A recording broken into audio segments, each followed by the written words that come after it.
كفايه بقى، انا زهقت. في ايه؟ طب ايه رايك بقى؟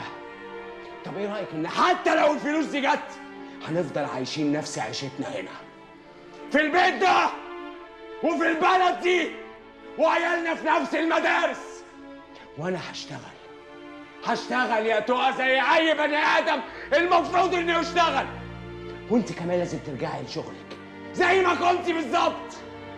هو ده اللي لازم يحصل. هي دي عيشتنا من الاخر، هو ده اللي هنعيشه. مفيش عيشه تانيه، مفيش بلد تانيه، مفيش مدارس تانيه، مفيش هجره، مفيش كندا، مفيش زفت. انت لازم تفوقي، فاهماني؟ اصحي وفوقي وحسي باللي احنا فيه، ينعل ابو شكلك. انت مش عايزه اشوف وشك هنا، انت سامعه؟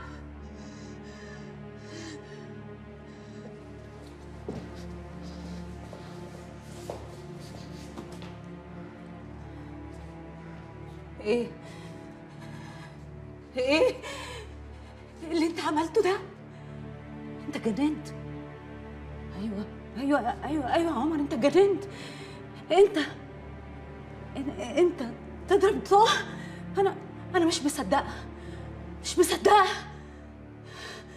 والنبي حنان سيبيني في حالي، انا مش فاضيلك، انا عندي مشوار ولازم اتحرك. مشوار ايه؟ حرام عليك، ده على شعره، بدل ما تهديها تعمل معاها كده. وانت مش شايفه شكلها بقى عامل ازاي؟ مش شايفه الكلام اللي بتقوله يبقى ايه؟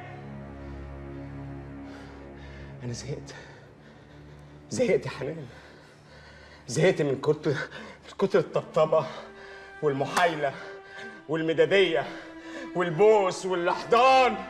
زهقت. تعبانه يا بني ادم، تعبانه. لو انت ما تستحملهاش مين يعمل كده؟ بدل ما تستحملها وتطبطب عليها تعمل فيها كده يا عمر، تعمل فيها كده. والله العظيم استحملتها كتير قوي وطبطبت كتير قوي، ما بقاش عندي طاقة، بقيت شايف الأمور كلها قدام عينيا، ما بقاش عندي جهد أطبطب تاني. صدقيني يا حنان ما بقاش عندي جهد. أقسم بالله أنا مش مصدقة، أنا مش مصدقة اللي بيحصل لنا. هو إحنا بيحصل لنا إيه؟ لا صدقي زي ما أنا صدقت.